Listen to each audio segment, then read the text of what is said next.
رمية تماس لصالح فريق نادي النصر اللي راح يلعبها داخل منطقة 18. رمية التماس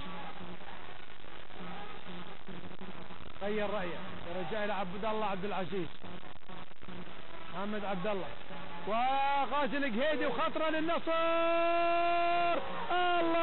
الله الله يا القهيدي، مثل ما حطيت لك وباصيت باص خطر، لعبت لك كرة مو معقولة ما يسويها الا لاعب فنان. حلوة حلوة حلوة، ورايح للمدرب عبد العزيز الهجري. والله جول، يعني خلينا نقول احسن جول، يعني يتنافس في الجول في الموسم، من احسن اهداف الموسم، خلينا نقول من احسن الاهداف، يمكن من احسن العشرة، من احسن العشرة خلينا نقول يعني. او شوف شوف شوف شوف شوف الذكاء، شوف حطها بالزاوية البعيدة وبالغائم ومجنح. شوف هني استفاد منها وجول في الدقيقة، في الربع ساعة، قلنا الربع ساعة ما تعدي من يخطف في 15 دقيقة بالضبط.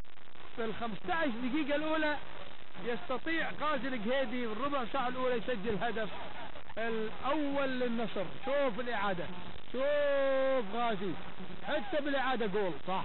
شوف طايح لاعب في أرض الملعب، طايح لاعب